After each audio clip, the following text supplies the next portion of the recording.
Box तो होगा ही, उसका भी इस्तेमाल कैसे करेंगे? तो हम फिलहाल ट्रायंगुलर बैंडेज का इस्तेमाल करेंगे। रुमाल को हम 3 कोने में करेंगे, ठीक। लेकिन अगर सर में चोट लगी तो वहां तो आपके पास देखिए कैंची नहीं होगी, ठीक है ना, कैंची नहीं होगी। लेकिन अगर फर्स्ट एड बॉक्स में आप रख सके तो बहुत अच्छा है। तो सर में अगर चोट लगी तो वहां सबसे पहले आपको ऐसे बांध सकते हैं। हमने आपने साफ वॉच पीस पट्टी रखी, साफ सुथरी, और उसके चारों तरफ से हमने ट्रायंगुलर बैंडेज, आप रुमाल का भी इस्तेमाल कर सकते हैं, ठीक है ना। अगर आपका तो आप इस प्रकार से देखिए बांध लेंगे, कर लेंगे ना आप। ये बस एक आप सब जानते हैं, देखिए फर्स्ट एड देना आपने अपने जीवन में, घर में बच्चों को, यहाँ सब कर रखा है। सिर्फ एक प्रोफेशनल तरीके से कैसे करना है ये हम आपको बताएंगे, ठीक। डेटॉल रखिए, है ना। डेटॉल किस लिए रखना पड़ता है? ताकि अगर घाव कुछ है, इन्फेक्शन है, तो आप उसे धो सके और वापस पट्टी कर सके बीटाडीन लगा के। बाकी तो आप कर ही लेते हैं, छोटा मोटा तो आप लोग खुद ही कर लेते हैं, है ना। वैसे भी गंगा मैया इतनी मेहरबान है, आपको कुछ होने नहीं देती ना। कि अगर किसी चोटिल व्यक्ति को लगा है चोट तो उसका दबाव वो बर्दाश्त कर सके, ठीक। एक सर का बताए बांध देते हैं, है ना। तो हम लोग इसे अपने रोलर बैंडेज से ही इसे बांध देंगे, ठीक है ना।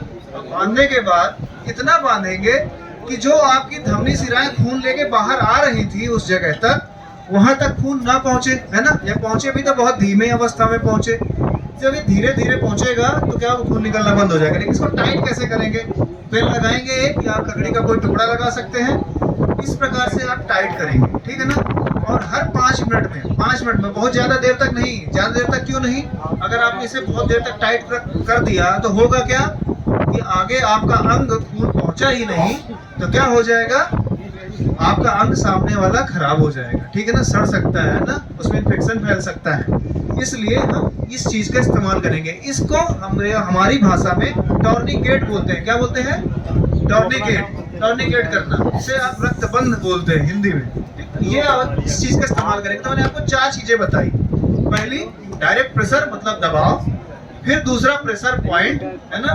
डायरेक्ट प्रेशर आपने यहाँ किया था, आप एक बार दिखा दीजिए। डायरेक्ट प्रेशर मेरी तरफ आप देखिए, डायरेक्ट प्रेशर आपने डायरेक्ट पट्टी से दबाया था। फिर प्रेशर पॉइंट आपने क्या किया था, जो पाइप यहाँ से हृदय से आ रहा है आपने कहीं दबा दिया था पहले ऊपर, यहाँ बांध में, ये था प्रेशर पॉइंट। उसके बाद आपने क्या किया, अब देखिए आपको डेमो देंगे प्रॉपर सीपीआर का। तो इन्होंने आपको पल्स चेक कर ली, पानी निकाल लिया है। अब आपका इन्होंने अलर्टनेस तो है नहीं इनके पास।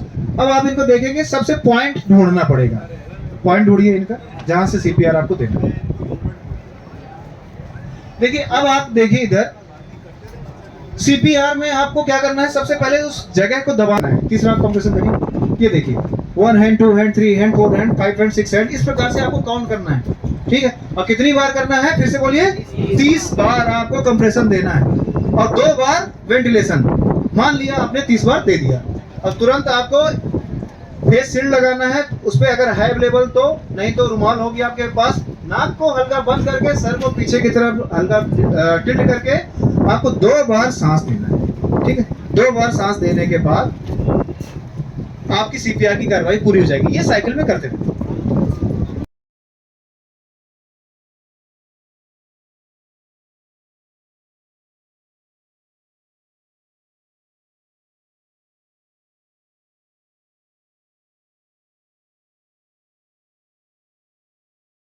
हम अपने नाविक समाज के लोगों को जोड़कर यहाँ पर हम उनको ट्रेनिंग दे रहे थे। हमारे साथ में जो प्रयागराज नाविक संघ के उपाध्यक्ष हैं वो हमारे साथ में हैं, इनका बड़ा सहयोग मिला। हमारा उद्देश्य ये था कि इतनी बड़ी संख्या में, लाखों करोड़ों की संख्या में यहाँ पर श्रद्धालु स्नान करने आएंगे, तो किस तरीके से दुर्घटना से बचा जा सके, ये इनके साथ चर्चा की गई, इनको बताया गया।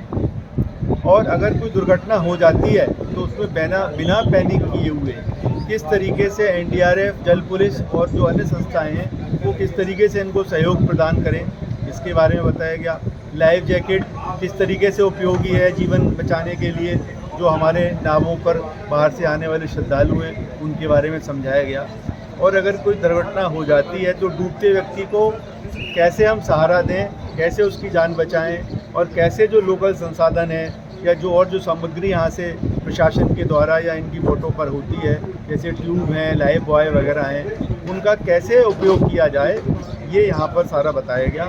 और यदि कोई व्यक्ति को मूर्छा आ जाती है या किसी व्यक्ति के अंदर कोई पानी प्रवेश कर जाता है डूबने के दौरान, तो वो कैसे हम बाहर निकालें, कैसे कृत्रिम सांस दें, जो आर्टिफिशियल यहाँ पर CPR वगैरह है उसकी तकनीक भी हमने इनको सिखाई। और इसका एक उद्देश्य ये भी था कि इनके बीच में और हमारे बीच में समन्वय स्थापित हो, जिससे कि हम इनकी मदद कर सकें और ये हमारी मदद कर सकें। और अल्टीमेट जो एम है वो ये है कि श्रद्धालुओं के लिए हम एक बहुत सुगम और सुरक्षित वातावरण घाटों के किनारे उत्पन्न कर सकें, ये हमारा उद्देश्य था।